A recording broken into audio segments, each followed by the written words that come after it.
And here it is, the 0 point prime meridian as set by the astrologer and mathematician, the Greek, I should say, in 117 AD. And according to this sign, it remained the prime meridian on the planet until the mid-19th century.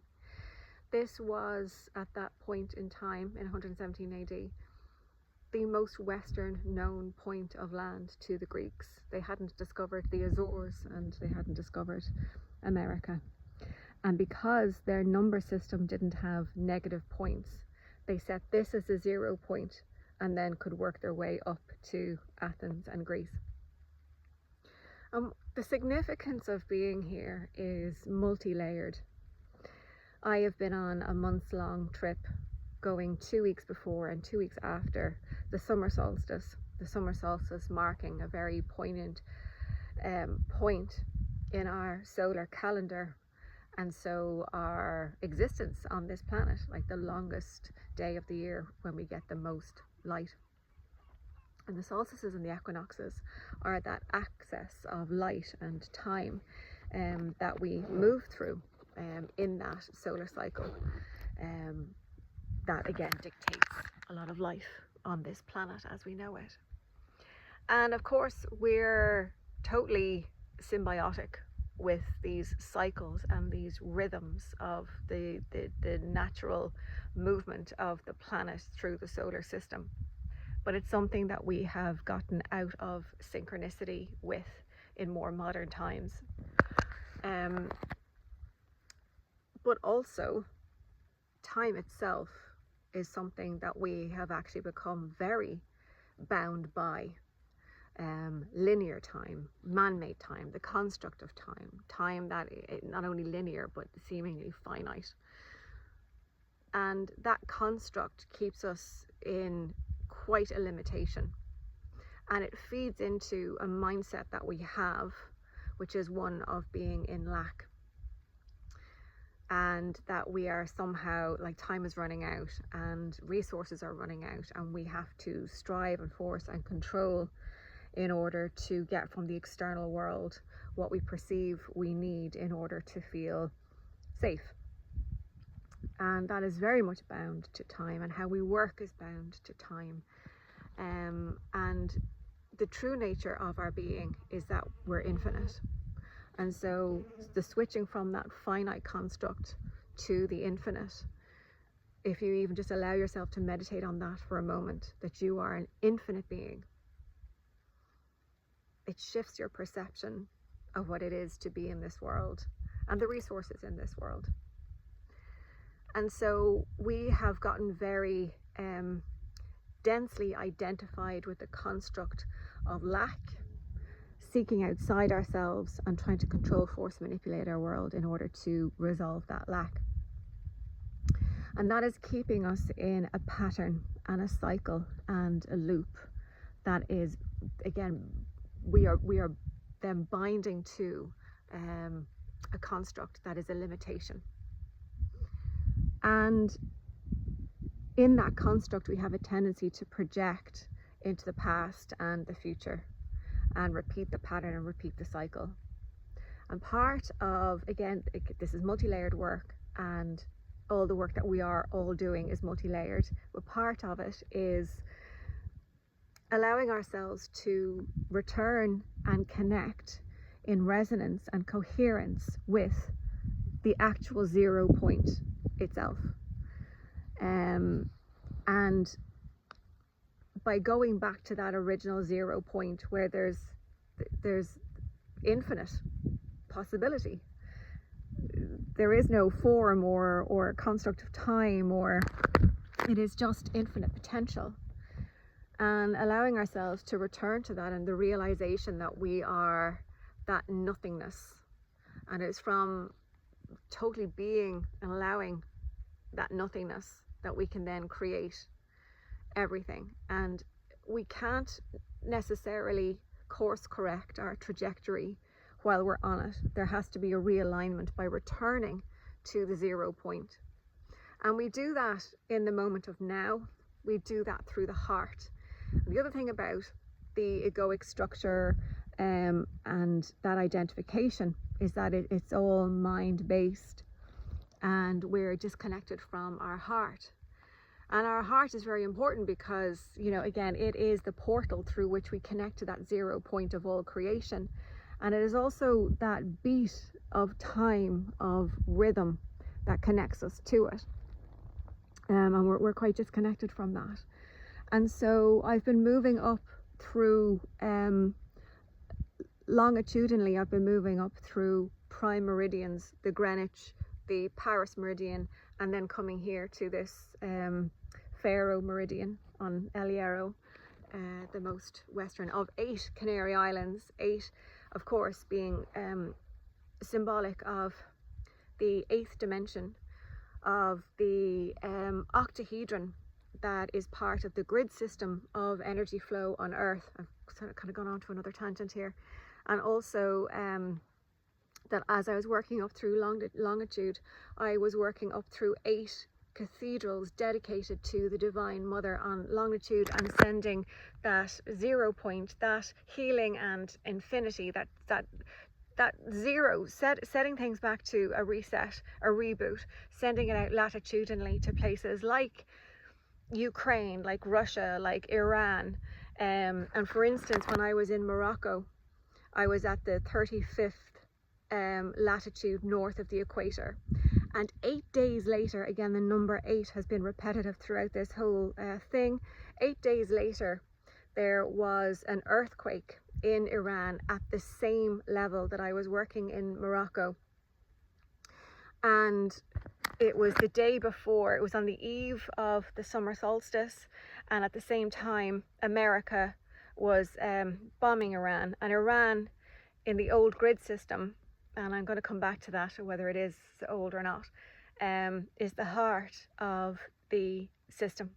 Again, the heart, the rhythm. And so we have this big burst of man-made explosion. We have this earthquake all at the one time. And so I was working up through these nodes of cathedrals, 8 of them, because 8 is an octave. And it was as though there was a transposition of the octave from a lower tone to a higher tone. And nowhere better, if we're going to work with frequency and vibration, than a cathedral, which is like just made to be that temple of consciousness that represents that inner temple of yourself. And that inner, it's the heart. The cathedrals are, if you will, they're like the heart portal. And they're obviously the acoustics that are available to us in cathedrals. I have to take my bag off, my shoulder's getting heavy. That we have this amplification of frequency and vibration in these places. So they're perfect for sending those vibrations through the network. And again, that 8, because it's an octave, and there was a transposition. So coming back to the old grid system. So I was, when I went to Mary Magdalene's church, not a cathedral, the only one that wasn't a cathedral was Mary Magdalene's church, which is in the heart of France, not far off what is actually considered the heart of France. And there has been a bit of dispute over that. And it's not about an hour's drive from volcanoes, which are not on a tectonic boundary.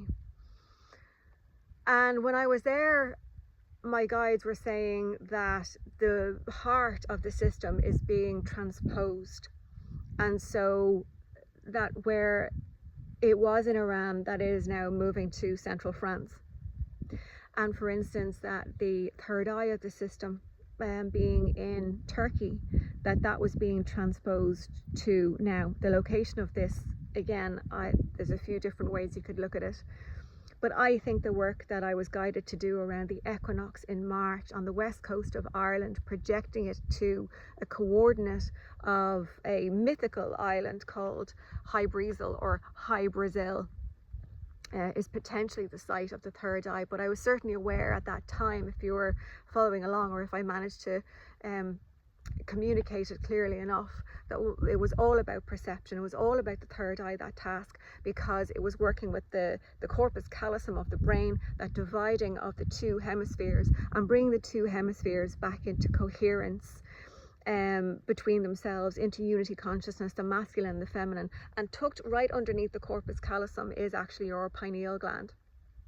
And of course you've got Brahman's cave there, and it's all associated with tapping into higher consciousness. I was also working at that time with Earth's ionosphere, because Earth's ionosphere gives us the Schumann resonance, that frequency that aligns to the evolution of our brains and our brain waves. And so there's also a coherence and a resonance between it.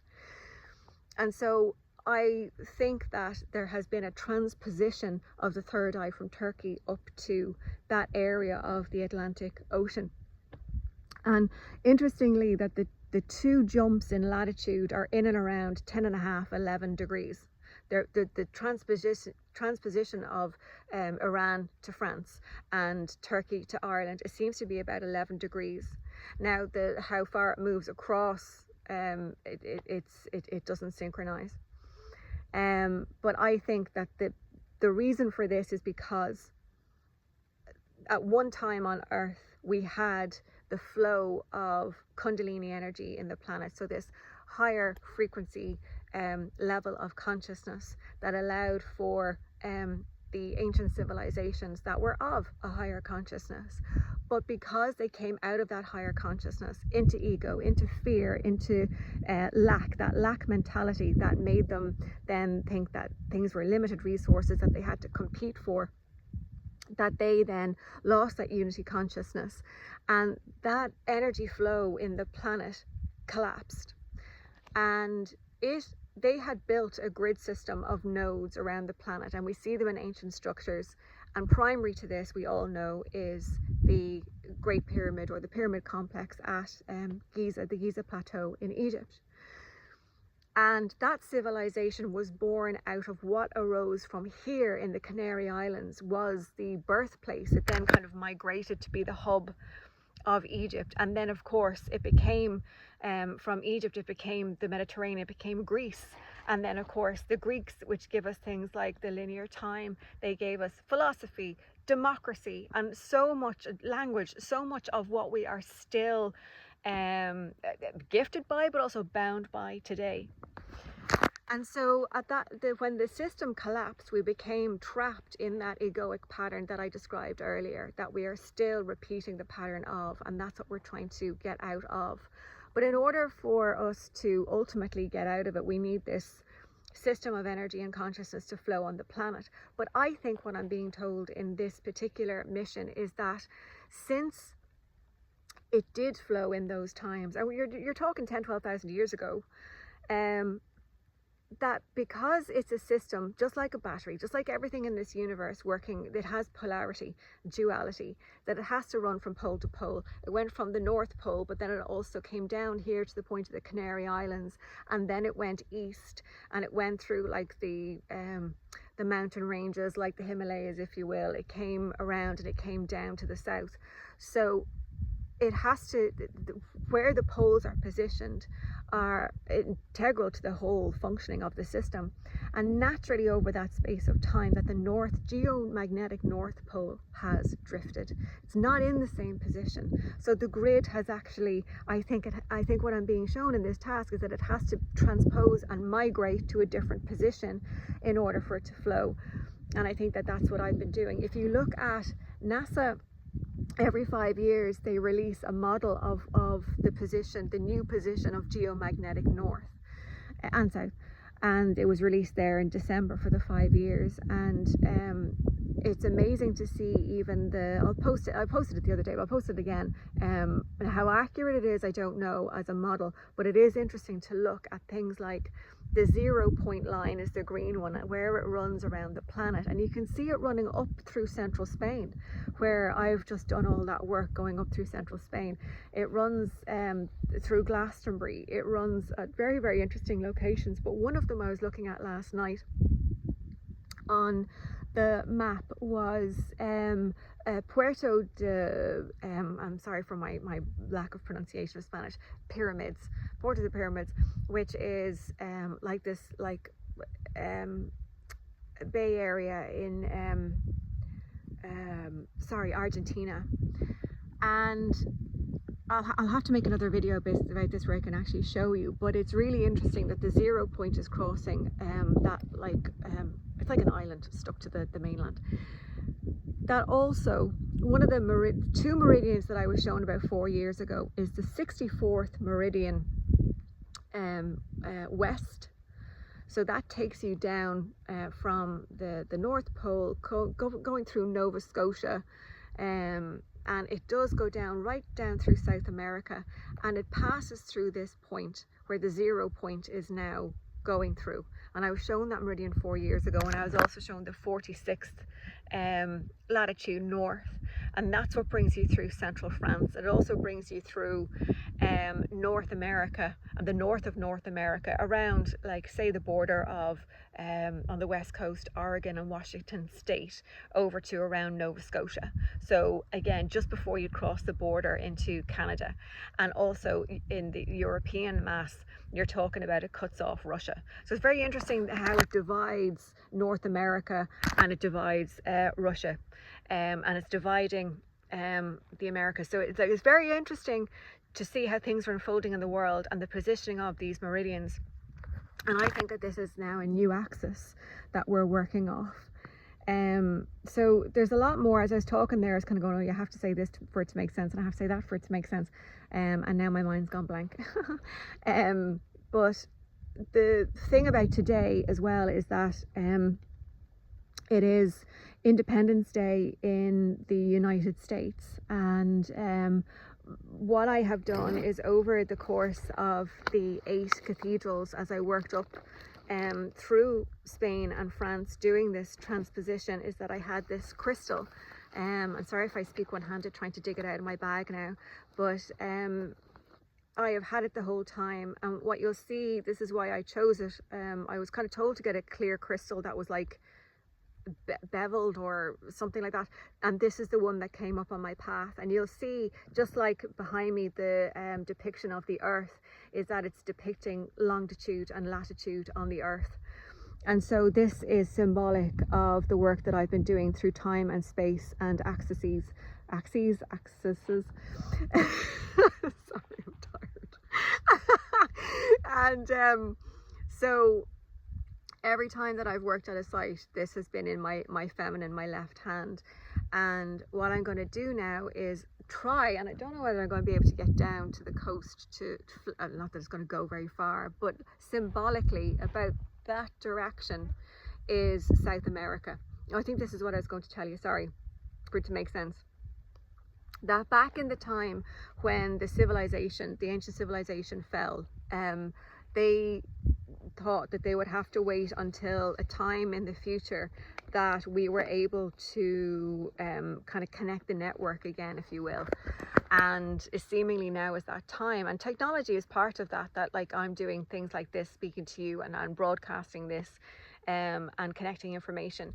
But there's, again, that mirroring effect was going to happen where, say, the Nile, there's a river in South America that runs from Brazil to Argentina that mirrors, you know, kind of over the divider of the Atlantic, and also kind of switches the nature of the river, that, like, you know, it say begins at waterfalls and then it goes to a bay, which is kind of the opposite of the Nile. And they knew that in time, in the great circle that where, like, the Earth precession is going through the constellations, and they're in the time of Leo, that, you know, Aquarius is directly opposite, and it was going to be in that time that the new civilization and consciousness was going to rise. And so when I say that I was being shown that point in Argentina, north of that point, that river comes out into the bay at Buenos Aires in Argentina. So it's very, very close. And so what I'm doing here, after doing all of this transposition, is I think I'm kind of like with that crystal kind of handing over southwest from here, from, well, it's very hard to do that, from southwest over to South America. South America is behind me, if you will, across the Atlantic and across the equator, and handing the codes and handing the grid over to them is kind of what I feel I'm doing here today, as well as releasing us from the construct of ancient linear time. So there you go. I'm going to go about actually doing that now. I hope that all made sense. I hope that it was informative. Let me know if you have any input or insights. I know you're all getting onto me with amazing things, including things like the lightnings. That was I can't remember what's the name of it. A sprite lightning was caught on camera by an astronaut. I think, oh, I can't remember her name now. Is her name Nicola something? Sorry now if it's not. But it was caught, funnily enough, at around the Mexican North American border, I think, only last night or whatever. And what was that? Yeah, those lightning strikes is just, again, part of that multi-layered work that is being done energetically on the planet. I know that when I worked at Mary Magdalene's church that morning, and then I had no signal coverage, and when I got to civilization again, my train the following morning was cancelled due to severe weather, which there was no sign of at that time, but there was a big electrical storm overnight. Paris was flooded, and there was something like 39 plus, nearly 40,000 lightning strikes were recorded over the region during that. I think it may have just been over Paris. And this, it's all that charge, again, as it discharges on the earth, and it doesn't stop traveling at the surface of the earth. Like it's the electrification of the earth, and it's the raising of the vibration of earth, and again it has a resonance with our own brain waves and frequencies. It even looks like the synapses firing in the brain. So yeah, you've been all amazing in your messages to me, and what you're experiencing through this time, which has been amazing. So if any of that stuff resonates, or you've anything to add, I love to hear it. So okay, gonna go do this work. Sweat is now beginning to drip off me as the sun comes out, and tomorrow is a very special day. It is the Bajada of the Virgin of the Kings. She is being taken from here, the west end, to the east end of the island for a month, in terms of gratitude of her being the patron of the island.